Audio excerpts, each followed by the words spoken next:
Student, we are going to discussing dual nature of electromagnetic wave. देखो आज हम discuss करने जा रहे हैं जो इलेक्ट्रोमैग्नेटिक रेडिएशन है उसका द्वैत स्वरूप है। तो द्वैत स्वरूप क्या क्या होती है, देखो एक होती है जो इलेक्ट्रोमैग्नेटिक जो रेडिएशन होती है, जो इलेक्ट्रोमैग्नेटिक जो रेडिएशन होती है उसका दो स्वरूप होती है। एक होती है वेव नेचर, एक होती है वेव नेचर और दूसरा होती है पार्टिकल नेचर।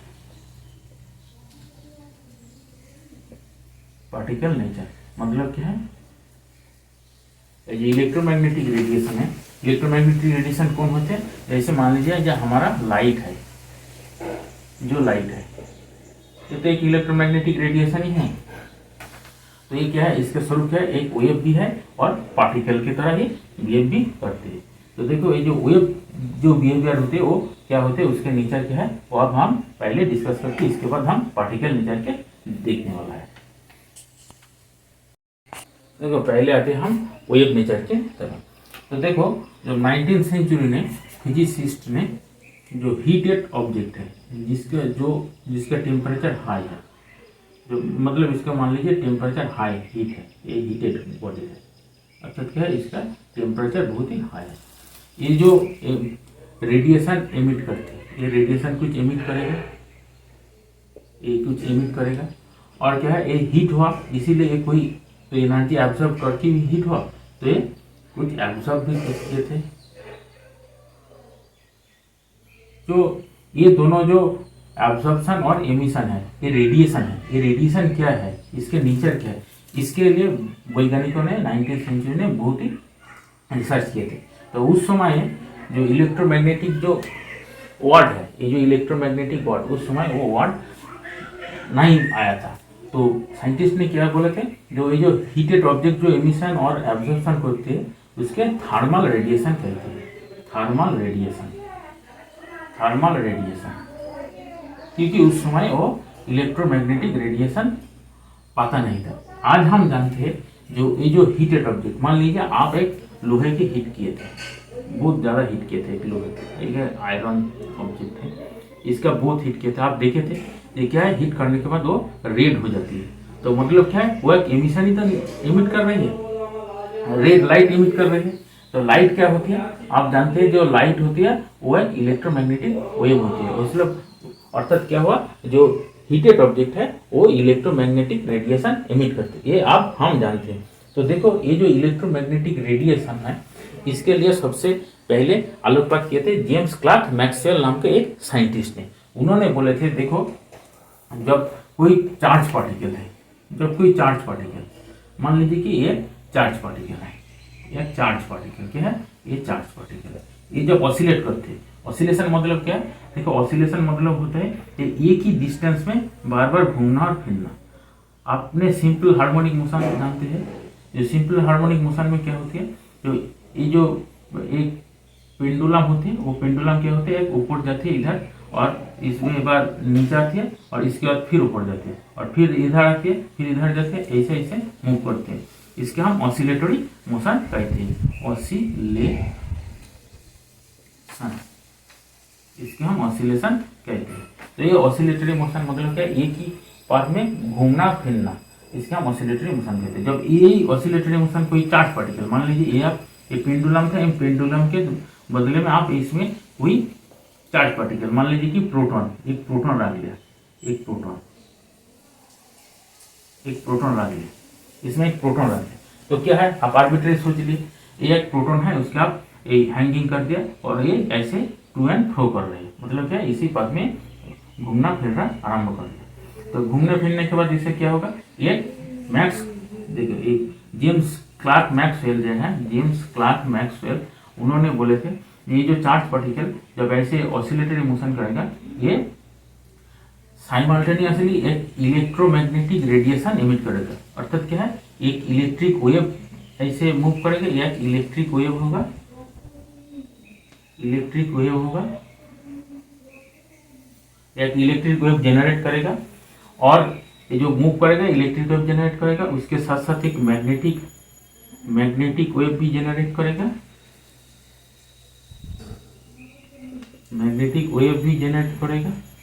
और देखो ये दोनों वेव क्या होगा, ये दोनों वेव जो होगा ये इसका जो डायरेक्शन होगा एक दूसरे के परपेंडिकुलर होगा। मतलब क्या, इलेक्ट्रिक वेव जो मान लीजिए वाई डायरेक्शन में मूव कर रहे हैं, इलेक्ट्रिक वेव जो है उसका जो डायरेक्शन है वो वाई डायरेक्शन, मतलब वो वाई डायरेक्शन के बराबर वाई वो जो है वो वाइब्रेट कर रही है ये जो इलेक्ट्रिक वेव है।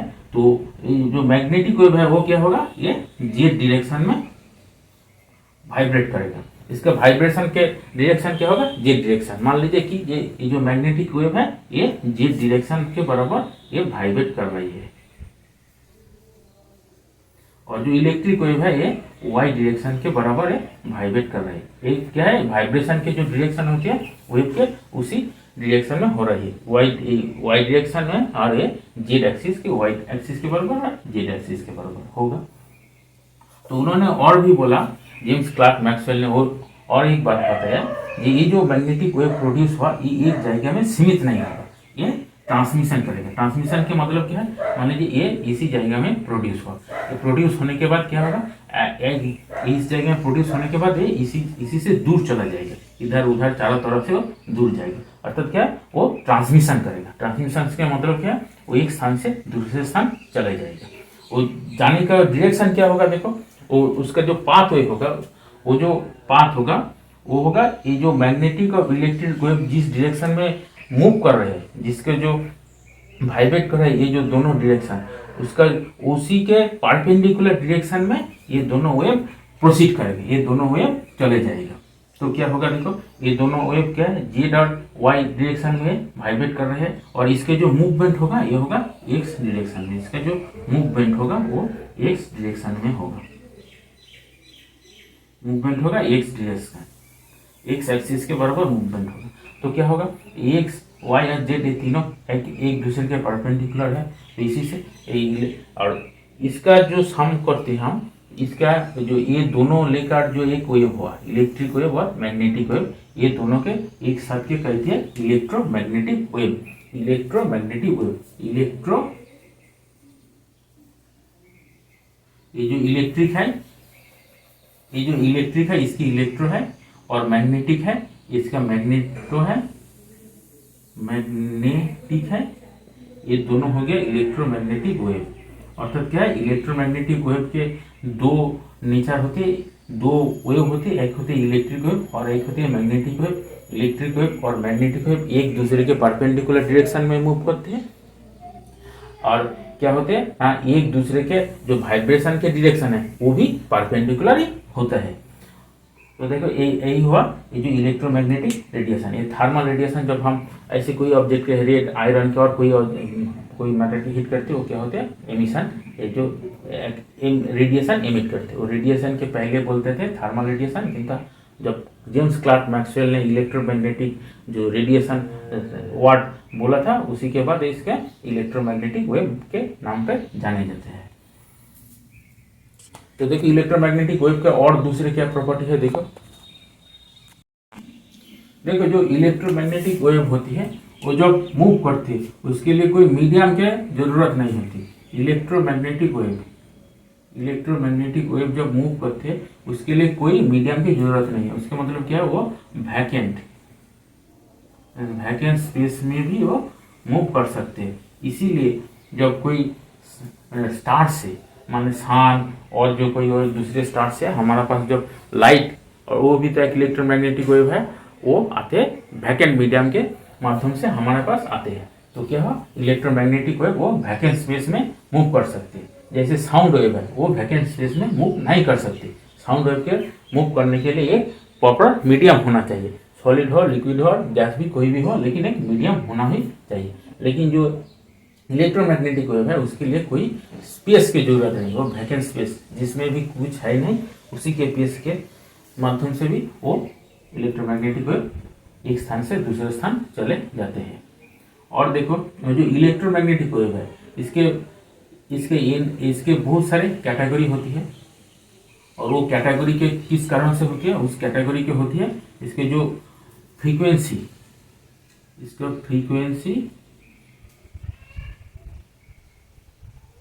इसका जो फ्रीक्वेंसी और वेव लेंथ, ये दोनों क्या है हम देखेंगे अभी।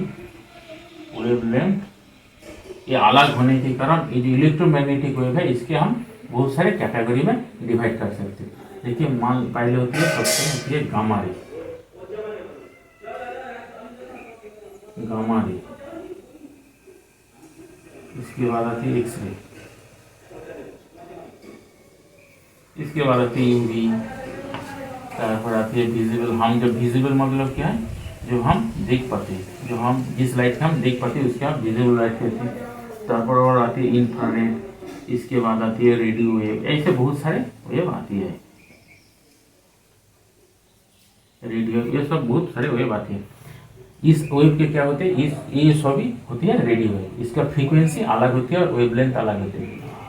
लेकिन एक बात ध्यान देने की बात है, ये जो सभी वेव है वो जो वैकेंट स्पेस में, ये जो वैकेंट स्पेस में मूव करते हैं और जो वैकेंट स्पेस में ये सभी की स्पीड सेम होती है। वैकेंट स्पेस में इसके जो इलेक्ट्रोमैग्नेटिक जो वेव है इसके वैकेंट स्पेस में, वैकेंट स्पेस में इसका जो स्पीड है ये सेम होती है, स्पीड सेम। वो क्या है, वो है कांस्टेंट होती है। स्पीड सेम होती है, वो क्या होती है, और कांस्टेंट होती है। कांस्टेंट उसका मान वैल्यू कितने होते हैं, 3 इंटू 10⁸ इतने मीटर पर सेकेंड। इसके हम स्पीड ऑफ लाइट कहते हैं। लाइट इसे हम जानते हैं, जो हम जब लाइट जो देख पाते हैं वो लाइट वैकेंट स्पेस में यही इसमें 3 इंटू 10⁸ मीटर पर सेकेंड स्पीड में वो भागते हैं, और इसके हम डिनोट करते हैं सी के द्वारा। तो ये हो गया हमारा इलेक्ट्रोमैग्नेटिक वेव। देखो, और हम आते हैं फ्रीक्वेंसी और वेवलेंथ क्या होती है, ये देखो हम देखेंगे। देखो अब आते हैं वेवलेंथ क्या होती है। ये वेवलेंथ क्या है,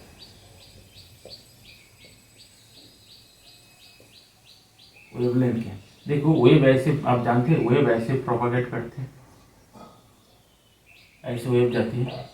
तो क्या है, ये जो आप साइड है, ये आप साइड से आप साइड के, एक आप साइड से जो परवर्ती नेक्स्ट आप साइड है, इसके डिस्टेंस कितना है, इसका डिस्टेंस कितना है, ये डिस्टेंस की वेवलेंथ कहते हैं। वेवलेंथ हम लैम्डा ऐसे डिनोट करते हैं। ये जो डिस्टेंस है ये हुआ वेवलेंथ। और डाउन साइड में भी आप ले सकते हैं, ये जो डाउन साइड से डाउन साइड हुआ, ये कितना, ये जो जितने डिस्टेंस होते हैं ये होती है ये वेवलेंथ। ये लैम्डा इक्वल टू होती है, ये जो लैम्डा है ऐसे ही होती है वेवलेंथ होती है। तो आप देख पाते, ये जो लैम्डा है ये क्या है, ये लेंथ के यूनिट है, ये लेंथ ही तो है। वेवलेंथ मतलब क्या है, एक लेंथ है, एक डिस्टेंस है। तो हम जानते हैं डिस्टेंस के यूनिट क्या है, डिस्टेंस का जो एसआई यूनिट क्या होती है वो मीटर होती है, और सीजीएस यूनिट क्या होती है, वो सीजीएस यूनिट सेंटीमीटर होती है। लेकिन देखो जो इलेक्ट्रोमैग्नेटिक वेव है ना, इसके जो वेवलेंथ है बहुत ही छोटा होती है, इसीलिए हम इसके साथ कई मीटर के साथ पिकोमीटर यूज करती है, और आर्मस्ट्रांग भी हम यूज करती है। तो ये आर्मस्ट्रांग और पिकोमीटर क्या होती है, देखो आप एक बार देखिए, जो ये जो हम जब लिखते हैं माइक्रो, ये जो माइक्रो है ये आप देख लीजिए अच्छे से, ये जो माइक्रो है, इसके बाद आती है नैनो है, इसके बाद आती है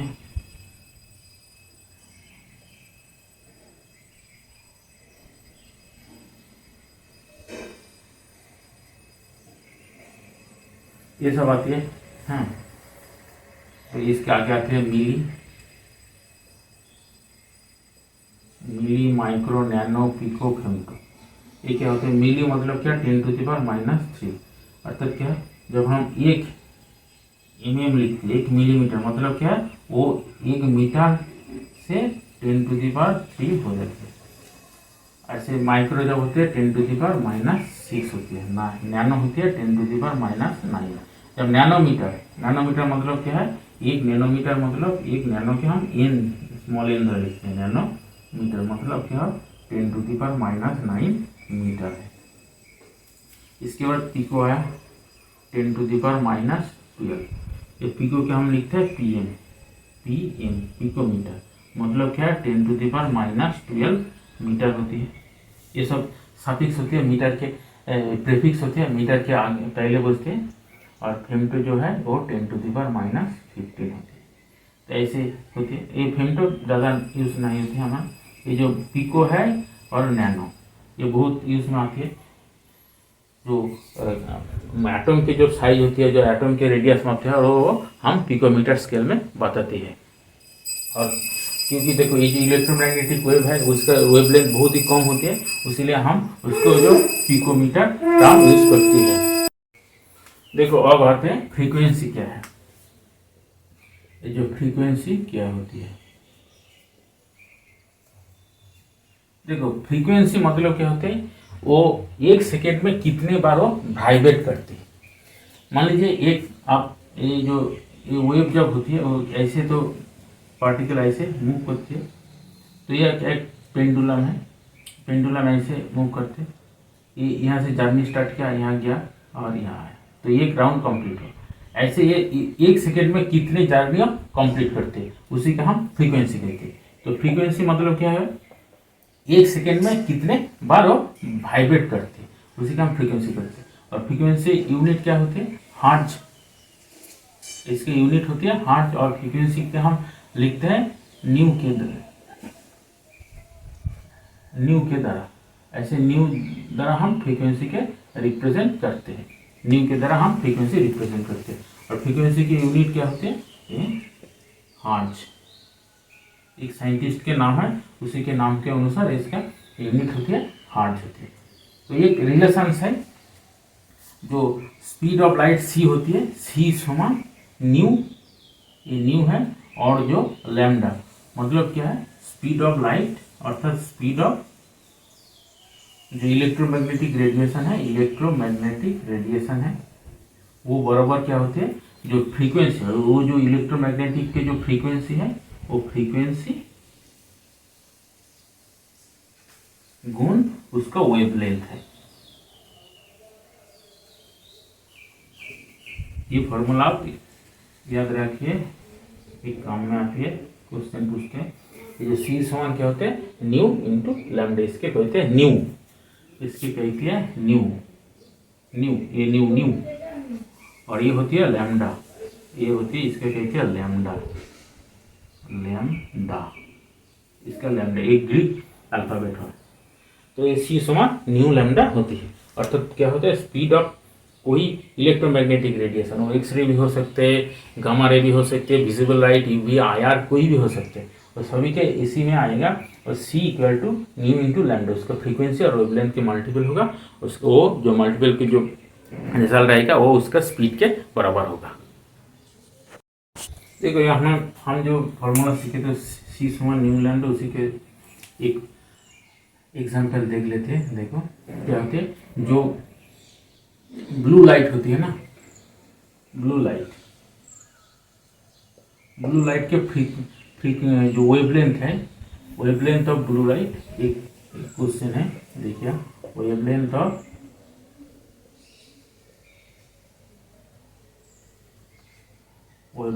blue light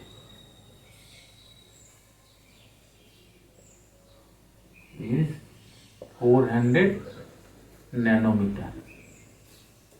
Find its frequency.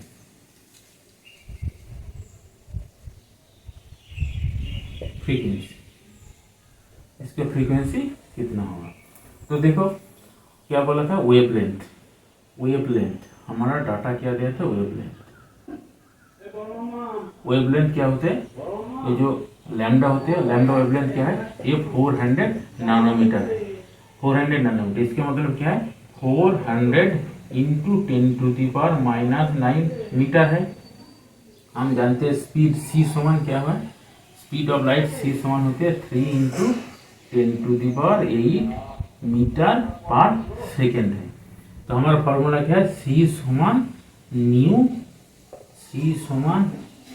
New lambda. हमारा क्या जरूरत है, न्यू फ्रीक्वेंसी हमें निकालना होगा। तो न्यू क्या होगा, nu equal to C by lambda है। सी के वैल्यू कितने हैं, 3 इंटू 10⁸ बाय ये लैम्डा कितने हुआ 400 इंटू 10⁻⁹ ये मीटर पर सेकेंड है और ये क्या है मीटर है। तो ये मीटर मीटर हो गया, इसकी यूनिट सेकेंड होगा। तो देखो और क्या होगा, ये जो है इसमें ये क्या है 10⁻² है और 10⁹ है। तो मतलब क्या है ये 10⁻7 हो गया। ये जो नीचे वाला जो पावर है ये क्या हो गया 10⁹। इसमें देखो हम ये ब्रेक करके लिखते हैं 3 इंटू 10⁸ है। तो इसमें क्या है 10⁻² है, तो ये माइनस एक यहाँ से +2 है तो -2 हो जाएगा और ये +2 है, तो यही पावर हो जाएगा। ये नीचे बार ऊपर चला गया और यहाँ से क्या होगा 4। और यूनिट देखो ये मीटर मीटर कट गया और क्या हुआ ये हो गया, इसका यूनिट हो गया सेकेंड इनवर्स।